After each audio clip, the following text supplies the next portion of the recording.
So my fried rice guys with shrimp and mixed vegetable is done. It's ready to serve. Yummy! Today guys, gagawa tayong fried rice with shrimp. Simple lang guys. Then ito na yung shrimp natin. I-marinate lang natin a little bit cornstarch, pepper and salt, and not pepper and salt, not much, and oil. That is olive oil natin ginagamit. And then ipa-fry natin, gumamit tayo ng little bit oil sa pag-fry natin sa garlic and onion. Pero ang una nating gawin, i-fry muna natin yung itong shrimp. I-fry muna natin yung shrimp. Half lang guys, dahil yung half, natin sa, mamaya sa, meron tayong ampalaya. Muna natin yan. Apply na natin, half cook, parang, kasi yung ito hindi kailangan natin guys, yan. Apply na yan.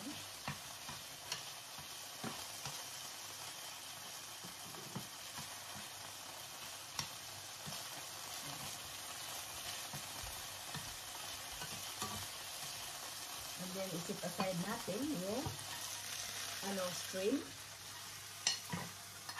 So, ito na yung shrimp natin. Ayan, it's fried. Ang gawin natin, may onion tayo. And garlic. And then, apply lang natin kaunti. Yung lagyan natin kaunting oil dahil ma-dry siya. Tuloy lang ang pag-fry hanggang ma-fragrant ang natin, yung onion and garlic. Diba? Napaka-simple. Leftover ko na rice kahapon guys. So, fried rice natin. They'll eat with chicken mamaya. Creamy chicken. Ayan. Diba? And then, mayroon tayong mixed na vegetable na guys. Ready na to use. Bilhin ako at busin. Try natin ito. Yan.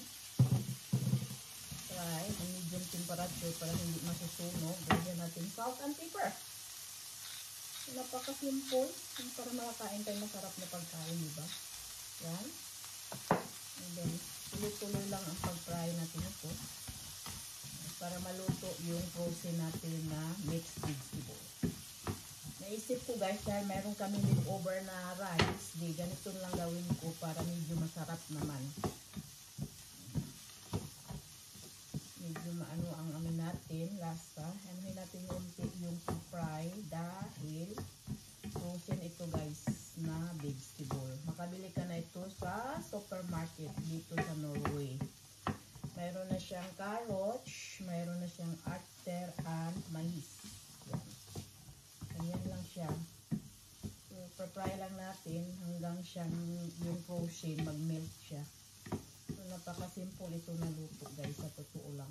So, yan. Nilagay ko siya sa medium temperature, hindi siya hindi siya medyo ma-high. Mayroon tayong rice, so i-add natin yung rice. Diba? Simple, and easy. Then, i-fry lang natin yan. Naka-refrigerate siya. Mula kahapon yung rice ko. So, yan lang natin ng salt and pepper din. Para medyo malasa yung natin. Yung fried rice. Maraming salt, maraming pepper and salt. And then, tuloy-tuloy lang ang pag-fry natin guys. To make it yummy! Yan, that is continue. Tuloy-tuloy lang pag-fry natin, makulor-color siya dahil yung nakakulor-color niya yung natin, yung mixed vegetable. Yan lang, napaka-simple siya na fried rice. Hindi na kailangan pang lagyan natin ng itlog dahil ito naman kakain tayo with the baked creamy chicken. Mamaya, lagyan natin ito yung binibake natin na chicken. Dahil ito yung natin, i-partner sa creamy with. So, ganyan lang siya guys. Yan. It's you. So, medyo maputian, big delicious. And then, oyster sauce kung mayroon kayong available sa bahay. Pag wala, hindi na kailangan. Kaunti lang guys, not much. And then, mayroon tayong sesame oil. Yan lang ang extra yummy lang guys. The rest, no need. Just only salt, pepper, it's okay. Yan. Diba? Yan lang natin sa medium temperature, pero hindi siya masusunog hanggang maluto ito. Yan. Diba? Ganito yung fried rice natin guys. Simple and easy.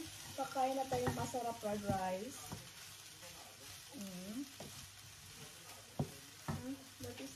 That is fried rice with shrimp ito guys. So, i-mix ko muna dahil yung rice, frozen itong rice natin.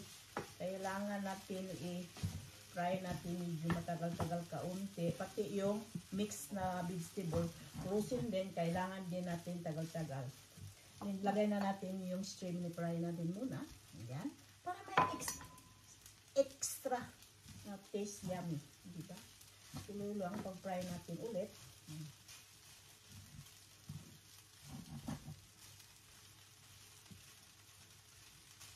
Ayan. So, mayroon na tayong masarap na fried rice with shrimp. Pwede nyo lagyan ng itlog, lagyan ng hotdog. Pero sa akin, mayroon naman iulam dito. So, ito lang yung anuhin natin guys.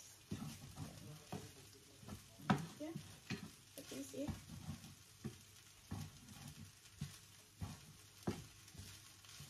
Kung meron kayong leftover sa bahay, diskarte lang guys para makain kayong masarap na pagkain. So, napaka-simple lang ang luto na ito guys. Hindi mahirap. Tikman natin. Yummy. Yummy, yummy, yummy. Yummy, yummy, yummy. Fried. Salt lang, pepper. Ayos na guys. The best na siya. Tapos may shrimp tayong kaunti. Pang ano lang yan, pang test lang yan. O, diba?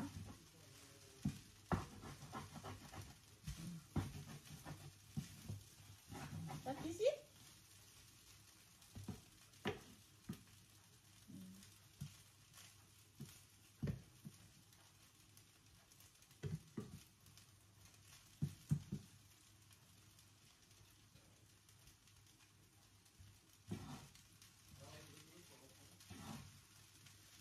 Luto muna natin yung ano natin.